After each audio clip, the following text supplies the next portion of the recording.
Hello, my name is Dr. Christian Heim. And my name is Dr. Caroline Heim. We've got some exciting news. We'll be talking about all things relationship. All things relationship? All things relationship. That's a lot to talk about, Caroline. Well, we've got a lot of talk shows to talk about it. We have a lot of talk shows to talk about it, but what we are going to do is we're going to look at a study that has been done on relationships so that everything is backed by the science that we talk about here, and then we'll be looking at how you can apply some of that science into your life and into your relationship, and we will be looking at those relationship issues that perhaps we all come across and need a little bit of help in from time to time, Caroline. Yeah, so it's really for people that are perhaps struggling in their relationship or want to make their relationship better. Whether you're just starting out in a relationship, you're 20 years in, you're 50 years in, it's actually for anyone that's in a relationship, in a long-term relationship, or wants to be in a long-term relationship.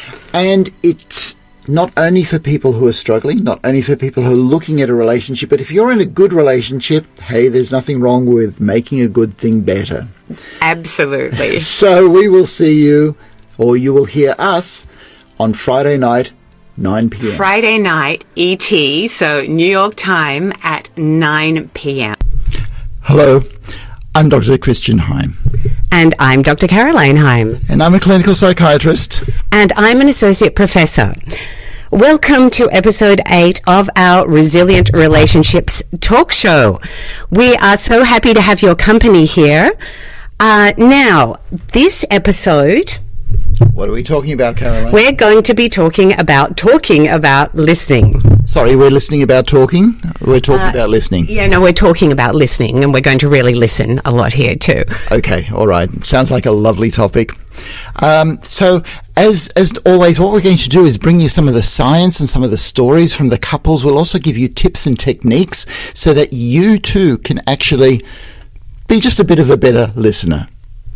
Okay, so we are, going to talk about, have a general talk on listening, and then we're going to give you some really specific techniques, actually a roadmap on listening, and we're even going to do a role play today, which will be kind of interesting, so we can actually show you what listening looks like, or you'll get to hear what listening looks like. Okay, so that should be a lot of fun. I'm looking forward to it. Look, I want to let people know just how important listening is for a couple relationship. We're not born good listeners. Listening is actually a skill that we have to learn. In fact, you'll be forced to learn it if you live with somebody for a long period of time, because they'll have things to say, they'll have things that they have to get across to you, and that will take some listening. So we'll explore that along the way, because, Caroline, I wasn't a great listener when we first met.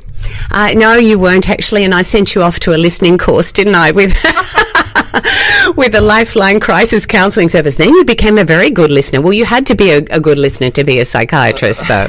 Well, that's true. It's become part of my life. And look, I'm really happy that it's become part of my life. It's become part of my life, not only professionally, also in our relationship, but also listening is something that I've done for music. Listening is something that you can do in the theatre, and listening is also something that helps solve problems and resolve conflict. So listening is actually an amazing thing for all of us. It certainly is, and we actually found this out from our couples, from the large study that we did, because we actually asked them, about conflict resolution styles and what do they actually do to resolve conflict. And the number one, they came up with 23 different responses, but the number one response was listening.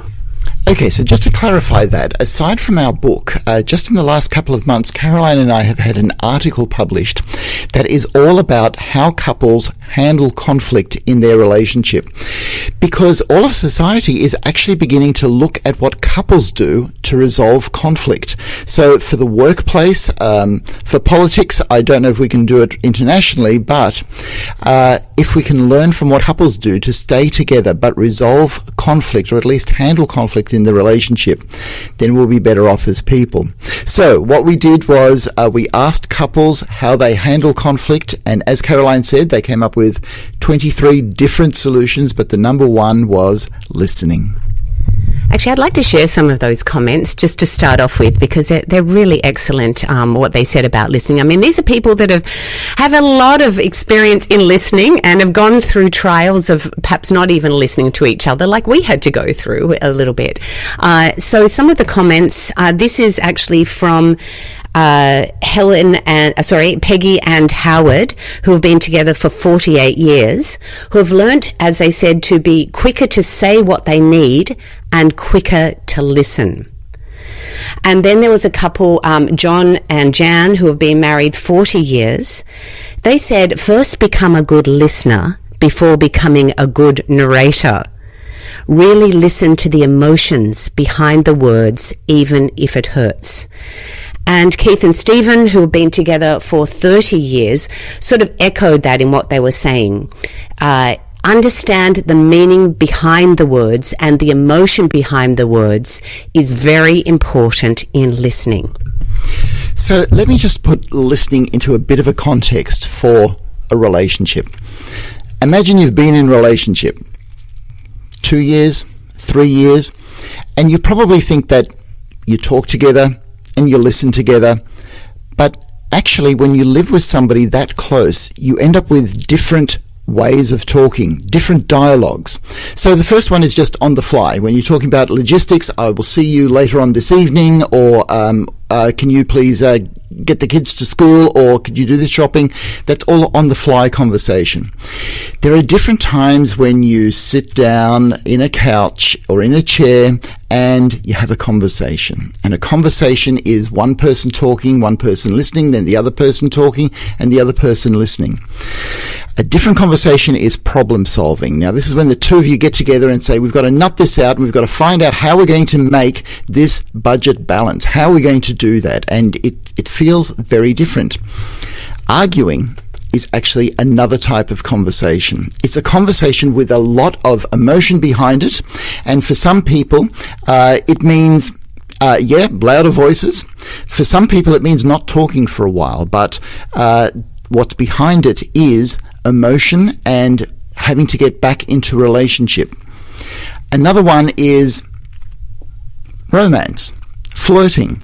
A couple will have their own special language that they use only with each other. They may call each other by pet names or just have a little twinkle in the eye when they refer to certain things.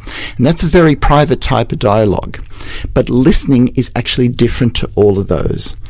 Listening is when you actually, as one person, you sit yourself down and give yourself fully to be there for the other person, simply to understand what they need to get across to you. So I suppose I'm saying that to encourage you to look at the different dialogues that you have in your relationship and to see listening as something special, something that you've got to take a little bit of time for and just wall off as a different kind of an experience. And I think that's really good. You've made the distinction between all of the different kinds of listening, but there are also things that listening is not. And one of the couples that we interviewed was talking about this problem in their relationship because of what he thought listening was. So I'm just going to give that quote and then you can speak to what listening isn't. So this is actually from George and Helen, who have been married for 48 years. And he said, listening wasn't quite so easy at home because I just wanted to solve problems. I wanted to fix it. So I had to learn. And Helen will allude to the fact that I may not have been overly successful. So that is one thing that a lot of people think, that listening is to get information, and that becomes then part of the problem-solving process. But listening, as George said, was not there to do the problem solving. Listening is an end in itself. Actually, you're listening for emotions. You're listening for understanding. You're listening for connection. And a lot of people make the mistake that listening is the same as problem solving. But sometimes people just need you to listen to what they have to say and who they are.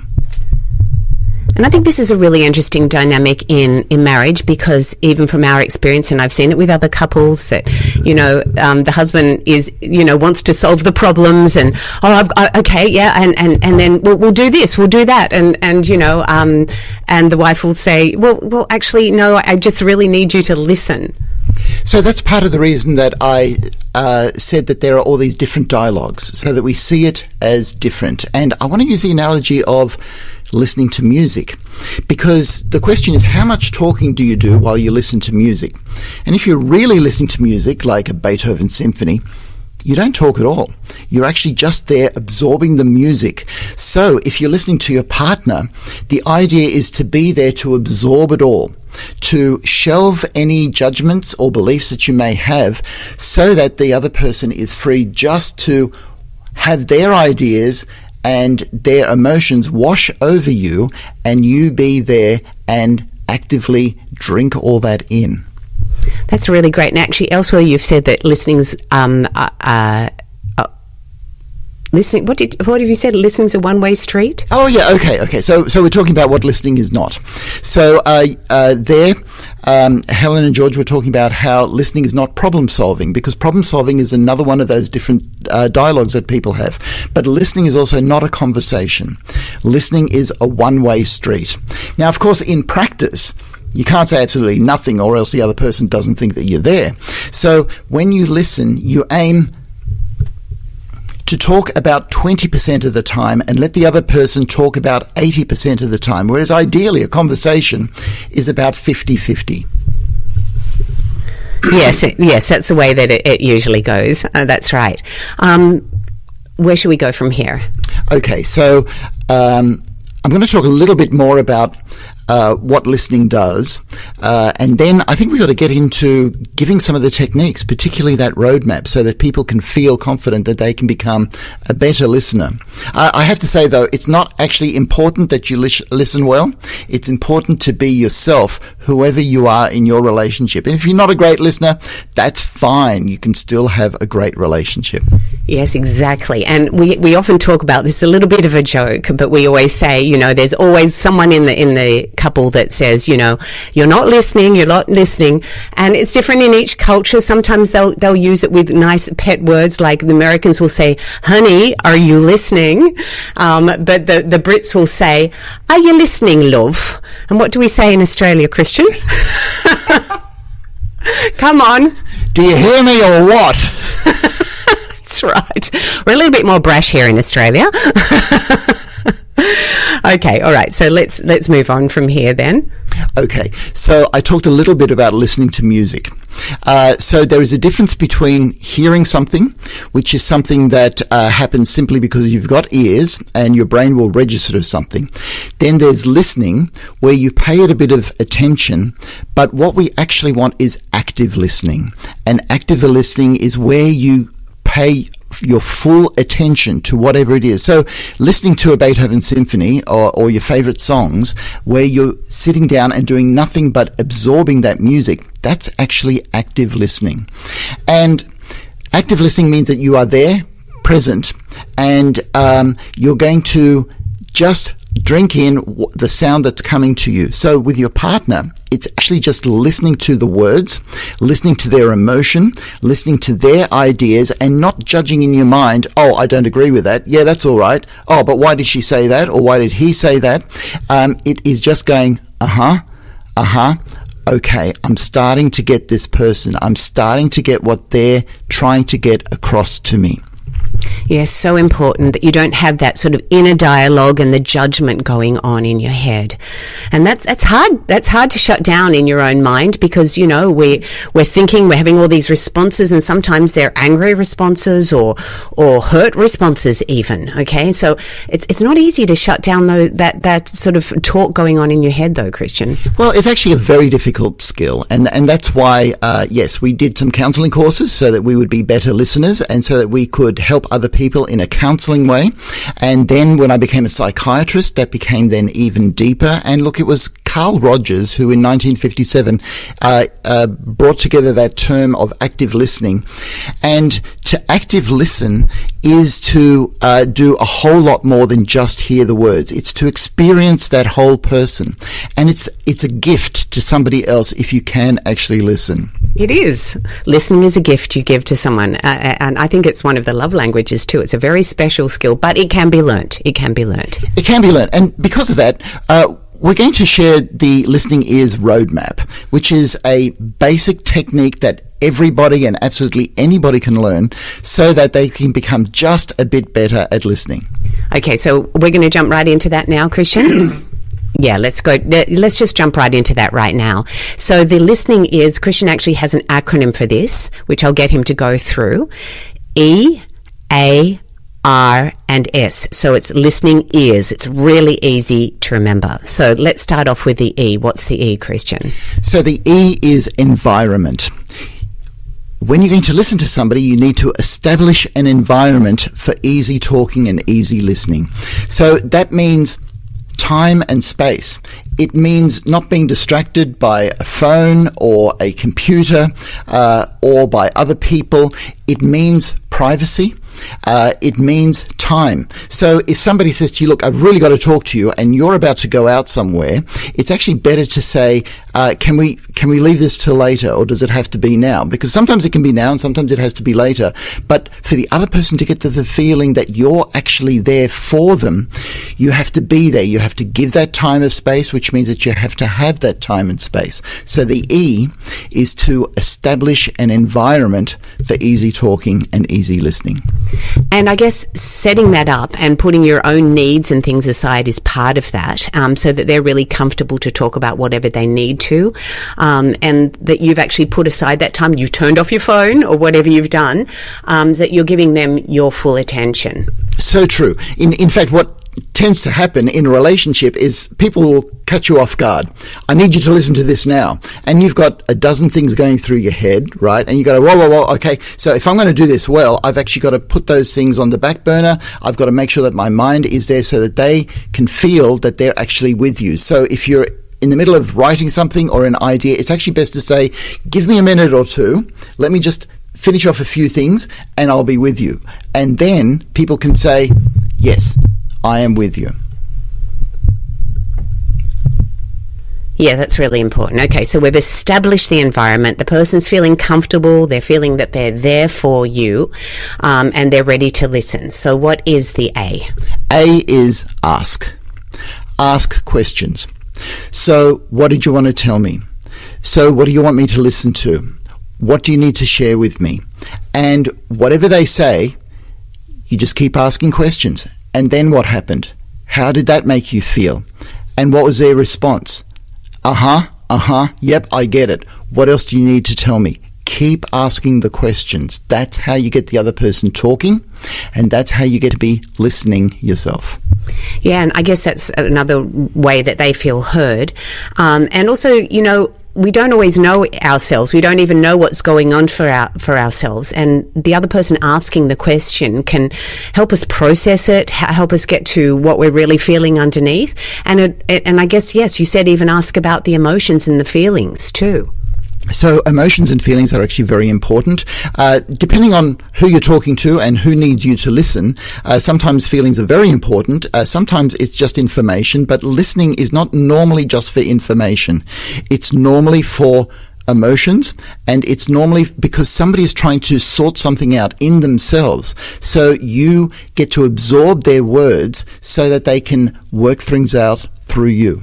And I love that, because everything we've been saying, particularly about asking the questions and putting your own emotions aside, reflects exactly what the couple said by don't be a good narrator, be a good listener and listen to the feelings underneath. Yeah. Okay, all right. So that's A, asking questions, really important. And the next one is R. What's the R in ears? E-A-R-S, R. What's the R in ears? The R in ears is to repeat things back using their words. Now, just then, what I did was I repeated Caroline's question. I sort of said, what's the R in ears? Because that's what she asked me. And by repeating things in her exact words, it lets her know that not only have I heard what she said, because it's coming back at her, but it's also not being changed. So it hasn't gone through a process in my mind where I want to change some of the things that she wants to say, because that changes her view of reality. Whereas if I just reflect back by repeating the words that she uses, then she will get that feeling that I am actually listening to her. And that's so important that they are the actual words. Otherwise, you can be manipulating the other person into the way they think, or trying to control them by putting your agenda and your views in. So it's so important, isn't it, to use the actual words that they've used. So if you use the actual words that they've used, then you will get this feeling that things are just flowing. Whereas if I say something like, manipulate, no, that's not right. Agenda, I don't have an agenda. I don't know what you're talking about here. I've got more of an idea of what I want to say. You already start to feel some conflict in the little conversation that we're having here. And look, we're going to put all of this into a little role play so that people can understand why it's happening. But the thing is that what people appreciate is you just receiving whatever their words are. That's a gift in itself, just that part of listening. Okay, so that's the R. We've gone through E, create an environment for listening. Establish an environment. Establish an environment for listening. A, ask questions. R, repeat back what they said in their own words, not your own as words. As much as possible. It becomes artificial if you try to do it all entirely. It can be very stiff. And also, you do need to practice this, because it can sound, and it will sound very artificial when you first do it, but again, practice makes perfect. Yeah, that's exactly right. Okay, so EAR, and what is the S, Christian? So the S is to summarize what has been said. And the thing is that this is what comes at the end. So you brought me here to listen to you talk about what's happening with the children at the moment. Is that right? And when you put together a summary like that, it actually doesn't matter if you're wrong, because the other person will just say, no, that's not what I wanted to talk to you about. And they'll just straight out correct you. And then you just listen a bit longer, and then you'll summarize again later on. But the S is to summarize. Okay, great. So E is to establish an environment. A is to ask questions. R is to repeat in their words. And S is to summarize what they've heard so that they feel heard. And if you can get all of those, even if you can get one or two of them in your first practice run, you'll be doing well. All right, so we're going to illustrate that in a fairly artificial situation, and we're going to take it to the workplace. We're going to take it to the workplace so that those whole couple dynamics go out the window, and we just want to show you this ears roadmap. Okay, so in this position, we're working at an organisation, and we're in a team, and Christian is actually the team leader, and I've got a problem I need to discuss with him. Okay, so here we go. Hi, Christian. Look, I really need to talk to you right now. Sure, right now. Look, I'm just in the middle of something. How long is this going to take? Ooh, about 5 minutes. Not going to take too long. About 5 minutes. Okay, just give me a minute or two to get these things out of the way, and then I should be able to be with you. Okay, right. All right. Can we speak about it right now? No, I've got something that I have to get taken care of right now, okay? But I will be with you, look, in 3 minutes. Can we go to room 101? Okay, great. Yeah, because this is a private conversation. Thanks. Okay, so I'll see you there in 3 minutes. Okay, great. Hi, okay. Okay, so we are now in a different room. I have closed the door. I've put my phone on silent. I said, Caroline, this sounds really important, okay? Sorry, I had to take care of something else, but I'm all ears. I'm with you right now. What did you need to talk about? Okay, so I have just come back from the all department meeting, and I was representing our department there. Okay, and Brett was talking about the new safety protocols, and he said, but there's one department that hasn't implemented them, and he looked directly at me, and it was just awful. Okay, so at the interdepartment meeting, you were there, and Brett sort of said there was one department that hasn't done things, implemented things, and he looked directly at you. Yes, he did. I mean, and it was clearly singling me out, and saying, and yes, I know we haven't actually implemented the protocols, but that email only came out a week ago, okay? And, I was so upset. Okay, so you felt singled out, and you felt upset. What else did that make you feel? Well, actually, I was all there on my own. There wasn't anyone to support me, so I guess I really felt humiliated too, and then everyone in the room started staring at me, they knew it was me, and then it was us, and even victimized, I think I felt. Okay, so you didn't even just feel humiliated, but you also felt unsupported and even victimized. Well, this isn't the first time he's done this, He's done this on other occasions. I don't know if it's just me or if it's the whole department, but he's certainly got something against us. Okay, so you feel that Brett has something against us? Yes, I do. When else has he done something like this? About a month ago when, he made a slight about something, that we'd done in our department. And again, there wasn't a meeting that time. There was just a few of us there, but he looked straight at me, And I don't know if it's personal or what it is. Okay, so again, he looked at you, he slighted the a department, and you think it could be even personal, is that right? Yeah, and it just doesn't feel good. Okay, so what do you want me to do about this situation? Well, look, I'm really glad that you know about it. I needed to tell you about it because, it's really been bothering me. I needed to talk about it. I actually really just needed you to listen. But I guess we need to share it with the team. We obviously need to implement the protocols and everything, but yeah. Okay, so you'd been at the department meeting this morning. Brett kind of singled you out by talking about who has or who hasn't implemented something. You felt humiliated and even victimized, and it sounds like you just needed me to listen to that. Is that right? Yeah, that's right. Yeah, thanks really much for listening. It's really been bothering me, and I've been carrying it for a while.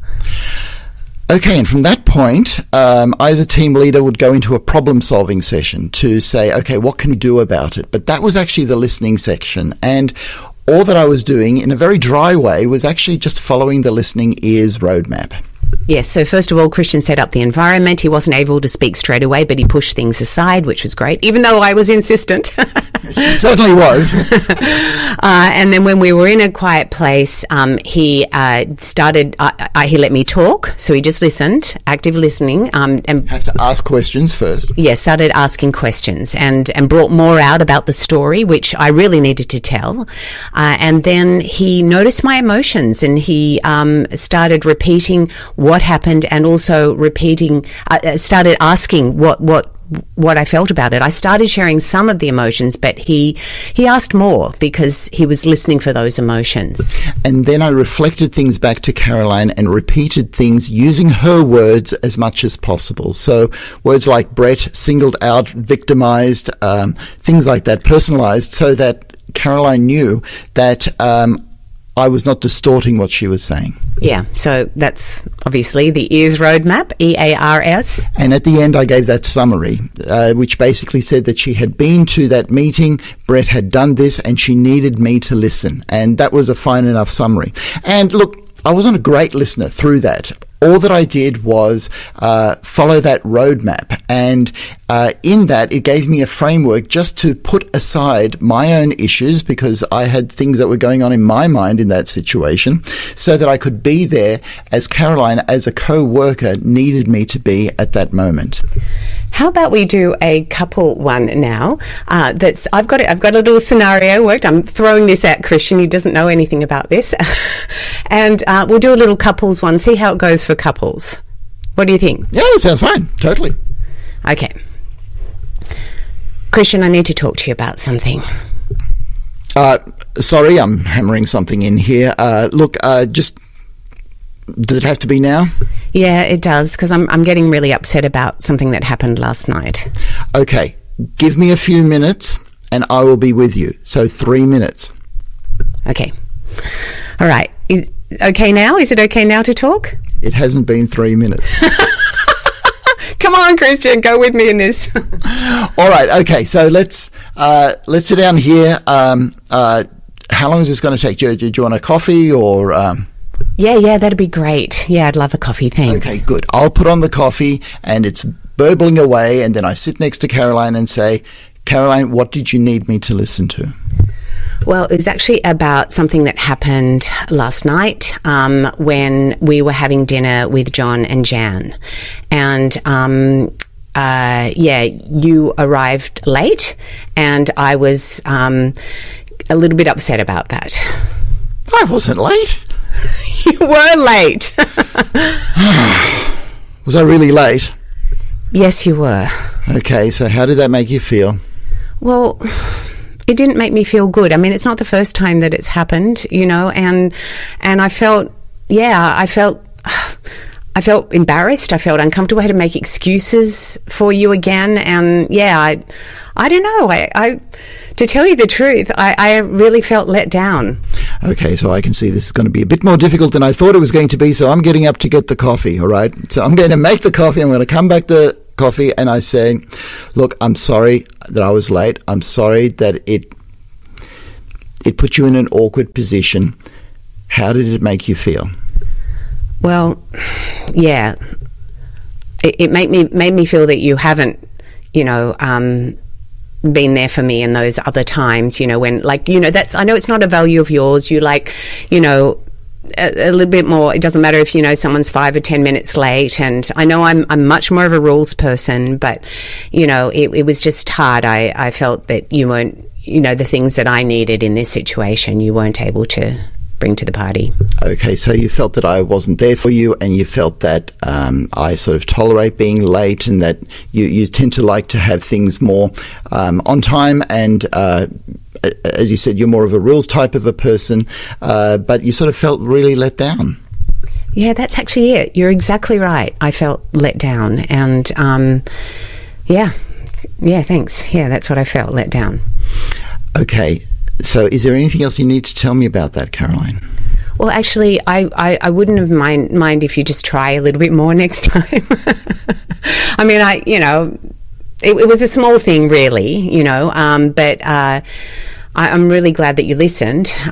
If you could try a little bit more, we're not going to get this right all the time, but I really needed to talk to you about it. Okay, so you took me aside to talk about what happened with dinner last night with John and Jan, and how I was late again, and how you felt let down, and you'd like me to be able to try. Yes, I would. Thank you. Okay. Enjoy your coffee. Thanks. Okay, I just threw that at Christian, and by the way, he's not late. I just came up with a fun little scenario, but it was a bit of fun. Okay, the important thing was that I actually didn't promise that I'd be on time. Okay, in fact, saying that I would even try to get there on time next time is actually part of the problem-solving process. It's not part of the listening process. But that is what Caroline wanted to get across to me in that particular role-play scenario. So I had to listen to that. That was her need. She actually articulated her need really well. And at one point she actually said, I just need you to try, because I feel let down if you don't even try. So without promising that I would get it right, I thought it was fair enough to decide to try. So part of the listening process is to allow somebody to get their message across to you rather than block it. Okay. And I could have blocked that at any time by sort of saying, well, I do try, or, well, that's just me, or, take it or leave it, right? There are a whole lot of things that could have become a block in the listening. But to listen to somebody means actually accepting what they want to say without promises you can't keep. Yeah, and I mean, obviously you are going to get a little bit defensive if they're attacking you or challenging you on something. Well, that's why I went up to get the coffee, okay, because I could tell that this was not just listening, Aha, so you had a little bit of a cool down moment, and that's interesting because that is one of the tips that the couples gave us. Take a little bit of a few moments to cool down if you can't, this is more in a conflict situation, but it was a semi-conflict situation. It could have escalated into a conflict situation. Yeah, that's right. So what listening does is disarming, because this seems to be an ongoing issue in these role people person's marriage, and Caroline wants to get that across. So she will continue to do that, but I can't make promises that I can't keep. But there was a point in which I felt attacked in that really small role play, and by going up and getting the coffee, that gave me a moment just to sort of say, cool down because this is a listening session. I am there just to listen to what Caroline has to say. So I didn't put in my judgments. I didn't become defensive. I accepted what needed to be said. And what was really lovely is you took that moment to shelve your own emotions too and really listen. Now, I mean, that's, again, very aspirational. And when we're in a relationship, we're not always going to get there. Yeah, so there's a few more things about that. So we're talking about some of the other aspects of listening through that. One of the important aspects is, as Caroline just said, to shelve your own emotions, to shelve your own judgments, to shelve your own beliefs. Because when somebody needs you to listen, it's not about you. They don't want to know your opinion, okay? That becomes a conversation. But when you are listening, it's about their opinions. It's about the way that they feel, even if it's just for a few minutes. And the other thing was, listening is really just about being there. Caroline was left with these emotions from a mock dinner that we had last night, and all that I was doing really by listening was to be there with her in these emotions that she was feeling. And I did feel heard. I did feel heard with that. Yeah, so Caroline, what do you mean by feeling heard? What did that feel like for you? Well, I could tell that you were there for me. Yeah. And that's the difference. When you feel heard, you know that the person is really putting themselves aside and they're for you. And I think that's, again, a bit of altruism coming in there. Okay, so putting the other person's needs before their own needs, and that was our second glue secret of what makes marriages last. So that's what I actually felt, and I felt, that I think that helps grow the love a bit more too. Well, actually, yeah, no, I agree with what you're saying there. Feeling heard means that you've got that feeling that somebody is just with you, rather than me judging your emotions or me chiming in with what I think you should do about that. All of that, as you said, was shelved so that you felt that the space was yours simply to be yourself and to be heard. There's nothing like it, just being heard. Yeah, and I think what comes into that too is I'm not double guessing what your response will be. I'm not thinking, oh, this is the way he's responded in the past, he's probably going to respond that way. But because I know that you're going to be there for me and really listen to me, I don't have to worry about past habits and past things that we've got caught in our conversation, because you've made a choice to put that aside and really just listen. Okay, so let's go through that roadmap, because that's what we want to bring home to people. The idea is that you just have to have this in your mind to become a better listener. Now, you will notice then that Caroline again was quite insistent that she had to be spoken to now, there and then. Whereas if you don't have the time, then you have to say no, because you'll end up not listening.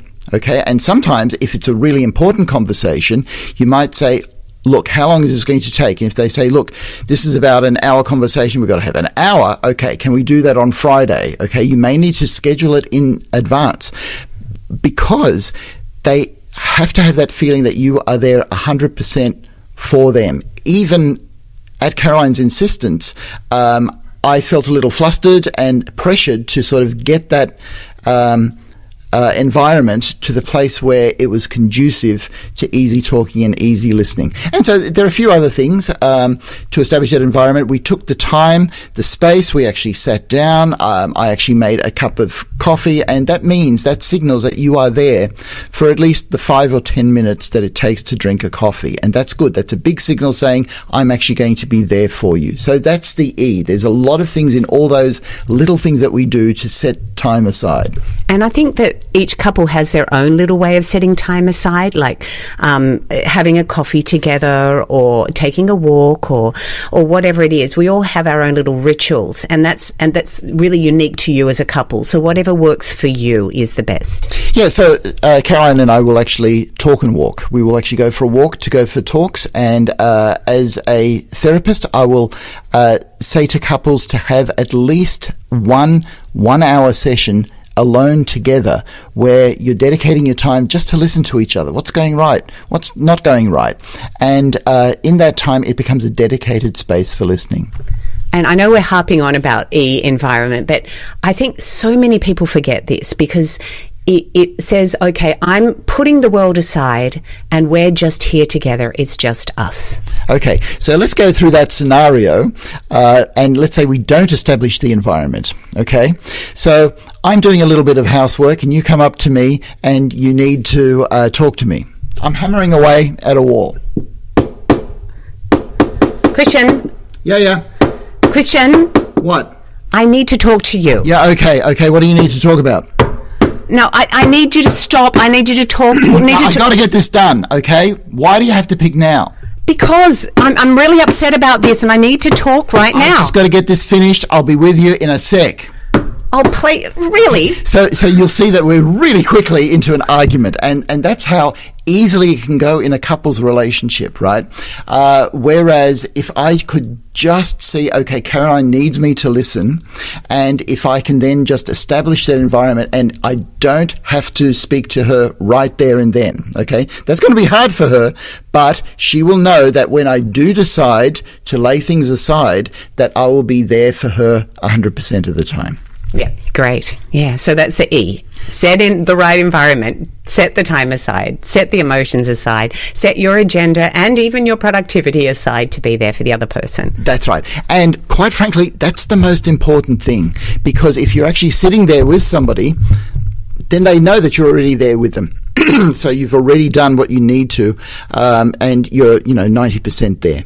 The A, to ask questions, that's self-explanatory. And in that little interchange, I asked Caroline questions and she had the floor so that she could say what she needed to.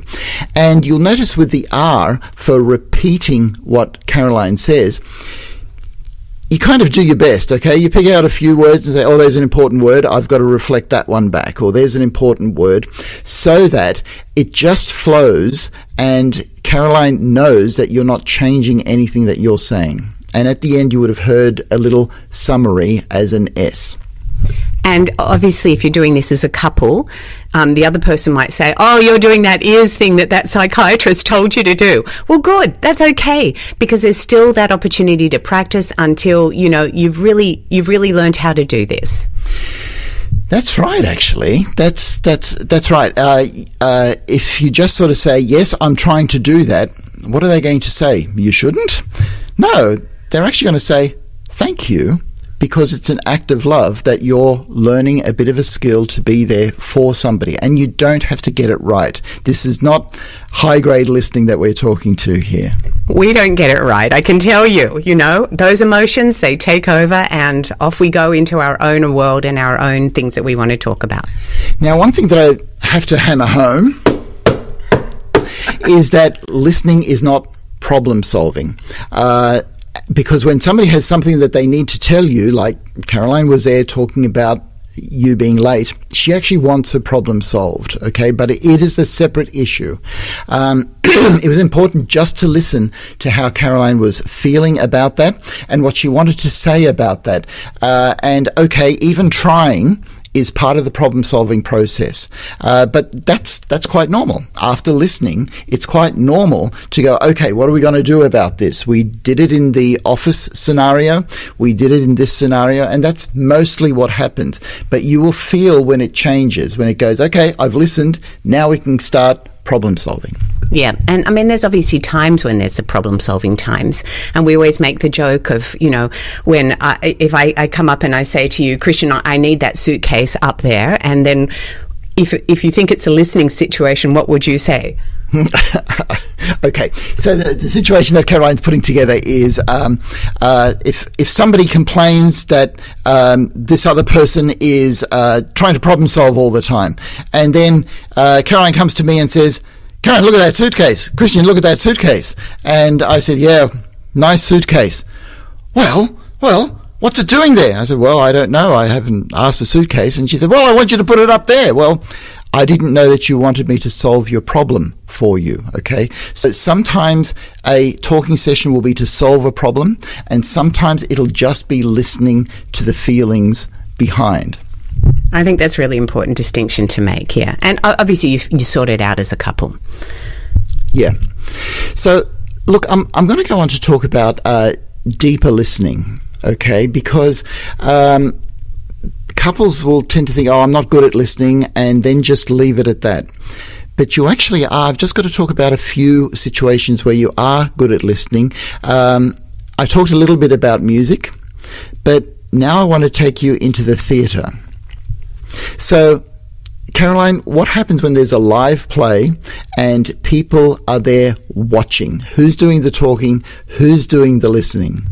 Well, there's a little bit of listening going on stage between the actors in the dialogue, but the most important people that are listening are the audience. They've come to listen. They've come to watch, yes, but they've come to listen.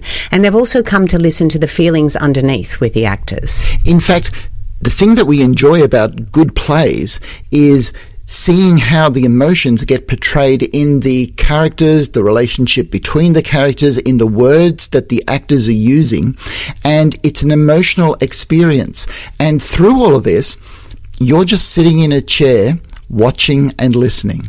Yeah, and I guess it's each play has not only a plot line and a storyline that carries through, but it's also got an emotional storyline. So it takes you on an emotive journey with the characters, and so you're listening on two different levels there. It's good practice for listening, actually, when you think about it. It's very good practice for listening. In fact, I want to take you a bit inside the brain as to what happens when you're sitting there watching a play. Now, I do mean a play rather than a movie, because something different happens with a movie. Because there aren't people in front of us acting all this out in a movie, we go into passive mode and we feel that we can control the space. Whereas when you're in a play situation and you're sitting there in the stalls and you're, 20 feet from the stage, and you're watching people doing things live, the first thing there is respect. You're not just going to get up and say, where's the popcorn? Or can I turn it up a bit? Or, as you would when you're watching television, because you're entirely in charge of your space at home while you're watching a movie on television. But when you're in the theatre and you're watching and you're listening, an amazing thing happens in your brain. And that is, you don't just hear and see, but you put your attention into what you're listening to, and your attention into what you're seeing. And that means that for a while, your frontal lobe gets focused on what you are seeing and what you're listening. And you're actually attentive to whatever's going to come in, and you're wondering where the next scene may go or what direction the plot may take, but you're actually absorbed in what's going on in front of you. You may have some thoughts and feelings going on inside you, but you actually tuck them aside in a different part of your brain. Okay, Freud called this the preconscious, but the actual conscious mind is with the people on stage. I know that sounds a bit complex, but something like that is happening when you listen to your partner on the couch. It means that you are watching them and you are listening to their words, not about you. And I think also respect comes into that too a little bit, that you're respecting who they are in your life and their feelings over yours and what they're going through over what you're going through too. Well, that's exactly right, Caroline, and that's why I talked about the respect that you have in a theatre to begin with. It's a space where you can't just do anything that you want to do. When we have a television in our lounge room, you can do what you want. You can wear what you want. You can eat what you want. You can say what you want. You can make your judgments. You can express your opinions. You can swear at the television, whatever you want. Nobody cares. But when you go into the theatre, or if you're listening to somebody and what they're saying, you don't do all of that. You sit there and you actively allow their words to penetrate into you so that you go, that's what's going on. Your brain is actually trying to make connections to see what their life experience is. They become the focus. So going to the theatre is good practice for listening then? Very good practice for listening. Okay, great. And I like that idea that you're talking about respect, that there's someone else that you've given that attention to. So the same respect needs to be offered to your partner too then. Well, it does. It does. And now I want to take us to another situation. I've done a lot of psychotherapy in my work as a psychiatrist, and psychotherapy, in a sense, is all about listening. In fact, through listening, we can actually solve our problems and move forward as people. And look, this actually has far-reaching consequences. But let me just take you into my psychiatry office. Sounds good. Let's go there. You've done a lot of listening in that office. Well, but that's the whole thing. So the first thing is I've established an environment for listening. So in that office, if I'm running late, I will tell people that I'm running late, but they know that after I close that door and we're alone in that office, that I am there 100% for them. The phone is off the hook or the phone is turned off, and they will know that for the next hour, this is a dedicated space for them. How wonderful. And then they feel, wow, I'm listened to. So that's the E in the ears listening roadmap. And then I'll just ask simple questions like, what's happened in the last week? And how did you feel? And then what happened? And all of these things are listening techniques. And all the time, I'm just asking them questions so that they can talk about things. And I have shelved my own beliefs, judgments, and my own emotions somewhere in my mind. So we've got that space just to listen to them. Great. Fantastic. So then I will go through the rest of the roadmap, reflect and repeat things in their own words and summarize the situation. And depending on what's happening, we will actually go into a problem-solving situation where we'll say, right, okay, this is what we're going to do about it. And then that, in a way, ends the listening session. But listening itself helps people. Listening itself is therapeutic. Listening itself is healing. So I've had some sessions where people have cried for the whole session. They didn't even get some words out. But I was there with them just to listen to their intense crying for almost an hour. And at the end, they go out and they simply say, thank you. And I simply say, that's okay, I'll see you next week. And of course, then next week, we then have the problem-solving session, if you like, when we talk about, okay, so what was all that about? What do we need to do? But one session was just listening. And are there some people that you see that you listen to for a long time to build up trust with or anything like that? Is that part of that? It's all about trust. Sometimes the listening goes on for weeks, months, years. Listening is something that builds up so much trust because we as human beings have this thing called the anterior cingulate gyrus in our brains, which is a part of our brain through which we're connected. And this part of the brain develops feelings of empathy and trust and connects us so that when we make eye contact, when we hear each other's voice, when we see the little movements that we're making in front of each other, and when we're tuned in to each other, we actually make a connection as human beings. That's wonderful. Wow, listening for so many times. Well, we have really... So I just want to talk about the far-reaching consequences this can have, because there was a psychologist by the name of Marshall Rosenberg, and he used his listening skills in the Middle East, where he was talking to some Arab people who had lost their children because of US shells that were bombing their city. Okay, and he was talking with them, and some started whispering, "Death to Americans." And he was an American, and all of a sudden the presentation that he was giving was taking on another turn. And instead of getting defensive, he just said, "Yes, I'm an American. Do you need to tell me something?"